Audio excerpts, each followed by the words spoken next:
I, 35 female, separated from my husband, 37, over 10 years ago. Unfortunately, he's left me with a lot of debt to pay and in a position where I was nearly homeless. I only finished paying off the debt 2 years ago, but there's still a lot of work to do to improve my credit history. Because of all the stress he caused me, we never got divorced or formally separated. As a matter of fact, we never spoke after I was kicked out of the flat, so his girlfriend Anna could move in. I was planning to file for divorce once I had enough spare income, but some events took place before I was able to do so. Now, to where I can be an idiot.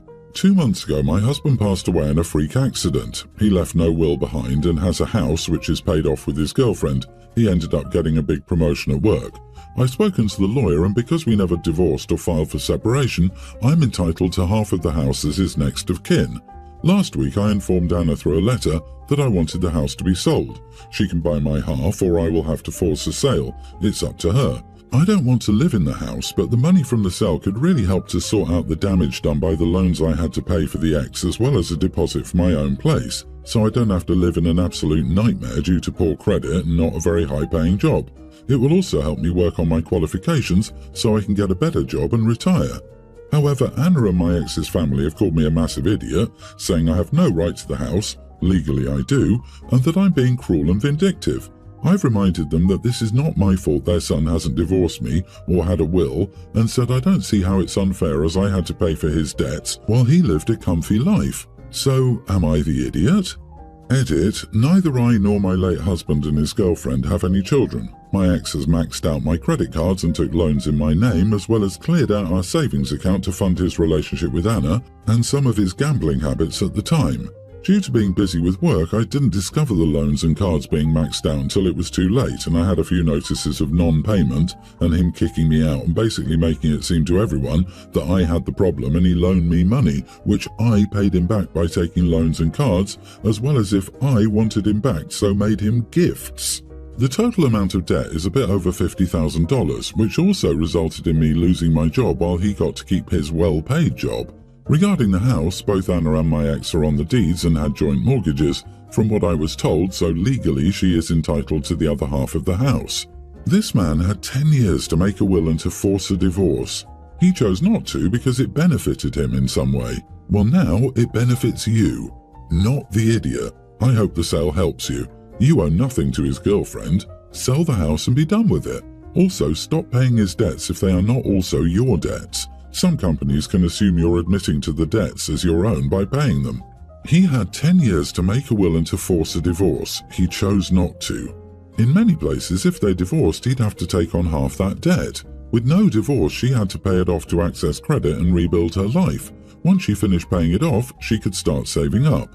If he put his money into the apartment and into his girlfriend's accounts, waited a few years, then got divorced, he could have pressed for half of her savings, then negotiated to leave them alone in exchange for her relinquishing her 25% claim in the apartment. Someone who lies that well, defrauds and frames other people like this, can do something like that. His sudden unexpected death just wasn't part of the plan. Right? By being a selfish idiot, in the end he screwed over his nasty girlfriend who no doubt knew he was running up OP's cards too. Perfection. I love how this worked out for the OP. It saves her from future financial misery by this guy, and she gets to recoup some of her losses. Happy ending. It's called karma. OP, your ex has managed to repay you accidentally. I'm gonna guess neither Anna nor ex's family were concerned about the right thing to do when you were the one being negatively impacted. It sucks for Anna, but bad decisions often have bad consequences. Let Anna's family pick up her tab. She had no conscience or remorse knowing the situation your ex left you in, and now nor should you. Force the sale and take what you're due, OP. My boyfriend, 25, recently moved in with me, 21, female. The biggest problem we've had so far is arguments about cooking. He lived off ramen and sandwiches before moving in, so he says I'm the one who cares about food. Note that he happily eats what I cook, suggests recipes to try, and hasn't had any ramen since moving in. Even though I bought it for him, he chooses the food I make. So since I'm cooking for myself, anyways, I might as well cook for him too. I told him that isn't fair. Either he needs to pick up more chores to compensate for never cooking, or he needs to cook about 3 days a week. He said he didn't care about food, so he shouldn't have to cook. I'm just doing it for myself. So I only cook for myself. I got him a pack of ramen, even his preferred brand, and only made portions for me. He was angry when I made myself risotto and he got a bowl of ramen, and I reminded him that he didn't care about food. Am I the idiot here? I don't mean to be difficult, but expecting me to cook all the time is not fair. After several conversations about this that led nowhere, I decided to call his bluff. We pay bills 50-50 if that matters. It's been about a week and he's angry and told me it's no more effort for me to cook for two than for one. But it's about the principle. I have college full-time and work part-time, he works full-time. Right now we each do our own laundry and take turns doing dishes. I deep clean the kitchen and bathroom every 2 weeks and he vacuums once a week and mops every 2 weeks. I cook and do groceries, and change the sheets and take out the trash and dust. Not the idiot. Perhaps instead of taking turns doing the dishes, you could do the cooking and he can do all the dishes. They're both daily chores and are kind of related, so fairness is more or less baked in.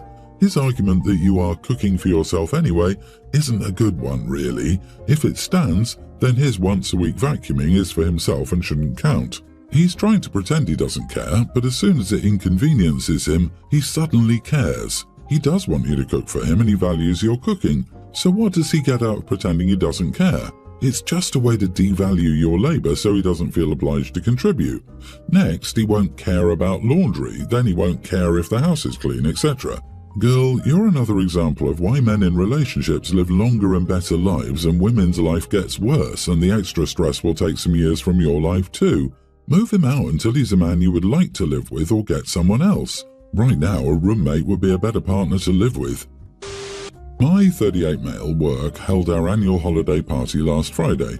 It was held at one of those axe-throwing places, which I've never done before, so I figured it would be pretty fun. My wife, 36, and I have 3 kids, a tween, a pre-tween, and a kindergartner, so we rarely get out of the house for dates. The holiday party was planned almost 2 months ago, and my wife agreed to attend with me. I suggested we make it more of a date by either going out for drinks after the party or catching a late-night movie. She thought this was a good idea too. I also arranged for a babysitter to watch the kids that night.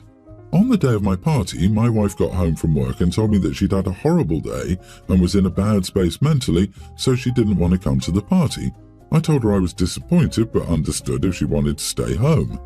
As I was getting myself ready to head to the party, I called the babysitter and cancelled. I apologized to her and offered to Venmo her an hour's worth of our agreed rate, $30, to compensate for the cancellation, and she agreed that was reasonable.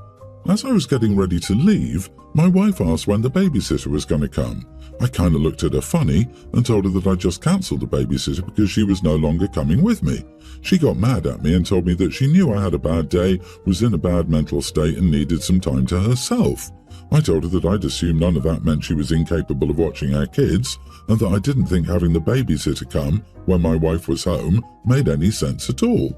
She told me to call her back and see if she could still come to watch the kids, and I told her that if she wanted to do that, she could do it, but I'm not going to. She tried to argue with me about it, but I told her that I had to leave for the party.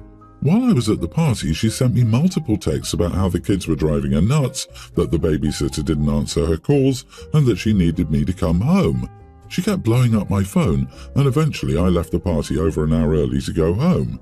When I got there, she kept arguing with me about how I was an idiot for cancelling the babysitter when I knew she had a rough day. I told her I wasn't going to pay a babysitter just so that my wife could rest after a bad day. I told her she could have just thrown a movie on for the kids and relaxed. I told her that she was the one who ruined our potential night out, and that having a bad day at work is not a good enough reason to pay a babysitter $200. She still thinks I was an idiot for cancelling the babysitter without talking to her first, and she's still mad at me for it.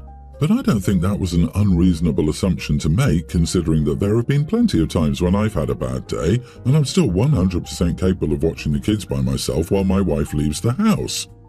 You are the idiot. First off, if you're going to cancel on your sitter within 12 hours, you should be paying her for the time she set aside for you. She can't find another gig at that time and probably depends on the money. Paying her for 1 hour is just insulting. Second, it's weird that you just immediately cancelled the sitter. You didn't even give your wife time to settle in and decide if she wanted to go for a walk or treat herself to some takeout by herself.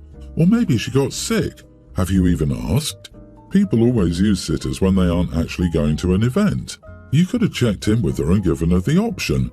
I agree, part of being in a true partnership is not going tit for tat, allowing your partner to be off the hook once in a while, working through minor disappointments, showing up for your person and communicating. It seems you missed the boat on all of those things. It sounds like you cancelled the babysitter to punish your wife for not going with you. For all the parents and/or folks who aren't independently wealthy responding OP's the idiot, please ask yourself this. When was the last time, after having a rough day at work, you decided that was a good reason to spend $200 on a babysitter so that you could stay home with your kids and the sitter? What? Never. Then shut up. Of course, OP, the person who made all the arrangements for their long-planned and much-anticipated date, cancelled the sitter because he hired her because no parent was going to be home with the kids. Why on earth would he throw away $200? That cash can be put towards the sitter when they're both able to go out. OP's not the idiot. Am I the only one who wonders if the wife would go out and do something else, and that's why she was angry about not having a babysitter? OP, it sounds like you ruined her night out alone and she got upset by that. I'm not so subtly implying that she'd planned to go out and celebrate with someone else. My daughter is a tween and petrified of dogs, sobbing, screaming, shaking. She will literally wet herself by them just being within sight. She has PTSD, dog-related, and is in therapy for it. My brother's girlfriend has a service dog for mental health reasons. We were informed of the dog and tried one interaction. We had the exact same situation. Crying, wet herself, clinging to her dad, and screaming if he tried to put her down. My mom told us they were planning for her to spend Christmas with the family. I said that would be fine as long as the dog stayed home. I did comment that he's only for mental health and she'll have my brother so she won't need the dog desperately. My parents agreed and explained the conditions to my brother and his girlfriend, who broke down in tears. They think I'm alienating her. I disagree and think I'm protecting my daughter's peace. My brother's girlfriend argues that her dog is fine and maybe his being friendly before upset her so she won't let him greet anyone. I know from experience that doesn't work with my daughter. I told my parents if the dog was there, we would not be. They have as such declared the dog an unwelcome guest. My brother is angry because this is his first Christmas with his girlfriend and we celebrate it every year with my parents. They should get this year. I don't think a girlfriend is more important than their grandchild, and my parents agree. Though my brother's words have been getting to me, I feel awful.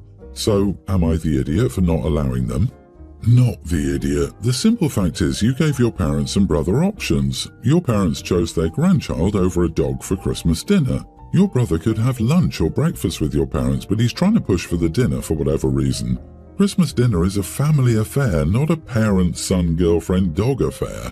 He could have his girlfriend and a dog over earlier in the day and still come to dinner without his girlfriend and dog later. A dog does not come before a child, especially when the child is afraid of dogs, and the dog belongs to a person who may not be in all your lives in 3 months, 6 months, or a year. Good on your parents for choosing your child over a dog. Also, I can't imagine being okay with that if I were the brother. I'd think, oh wow, I don't want to do that to my niece. How can a brother and girlfriend think, oh, but this little girl should be okay for our sake? How can they not work around this? And like it's for a girlfriend, not even a fiancé or wife. Yeah, no, that's not important at all, I promise you. Not over the safety and well-being of a child. A child who, if you all cannot read, is literally in therapy to work on the issue. So maybe next year will be different. This year, the girlfriend and her dog can stay home and try again next year after some therapy if it all works out. I, nearly adult female, have a sister Rebecca, 29, who has 3 kids. Laurie, pre-tween female, Cammy, pre-tween female, and Trey, pre-tween male. I babysit them and they're really good kids. I like to bring over toys when I babysit. All their favourites are dolls. We also like watching shows and movies from doll brands. Rebecca is a vlogger with the whole beige aesthetic. It isn't my style, but it's not my business either. Now that I have a job and get paid for babysitting, plus a store discount for what I buy there, it's the first year I can buy people gifts on my own for Christmas. Most of it I got months ago. I got each of Rebecca's kids 2 dolls and something extra. There isn't anything wrong with them. All of those are child-friendly. When Rebecca heard I got them gifts, she wanted to see them. I showed her, and she said that I should have known them. She used the word us better than that, and not gotten those things. She told me to return them. I can't return most of them due to how and when I got them, and get something else that, before buying, I approved with her. I got mad and asked what was wrong with what I got, and she called them disgusting and said that they don't fit in with anything. I told her that she might not be into those things, but they aren't for her, so her preferences aren't a factor, and her kids deserve happiness. She got mad and said that they were happy and stormed out. Our mom was siding with Rebecca and told me that if I really didn't want to buy something else, I could just sign on with her gifts. I really don't want to. I got them the gifts they deserve, and I don't understand why I shouldn't just give them to them. But I could be wrong. No one is agreeing with me. Not the idiot. She's going to have a hard time because her kids will want to play with those gifts more than their other toys, which will bug her to no end. The point of having a child is to make them happy, not to have them as accessories in the background of your Insta life. It sounds like much of the family is a bunch of Grinches. Do the kids literally get stockings filled with coal? The kids don't get coal. It's not beige enough. Wood. They get shavings of wood. Here, Timmy, it's the wood shavings from the toys the elves made for all the other children. Just wait till they hit their teens and refuse to dress in beige, neutral, aesthetically pleasing to her and her followers. So these sad beige mom kids aren't allowed, especially at their ages, to choose the style and toys they like, not even just hidden away in their own bedrooms. I get how having your personal style can affect what you buy for your kids, especially when they're tiny. You want your baby to look cute, not like a clown. But when they grow, they get their own sense of what they like, what they want to wear and play with, etc., and that should be respected. Going as far as to put a color code for presents is just insanity. That's why kids have their room, where they can keep all the mismatched things.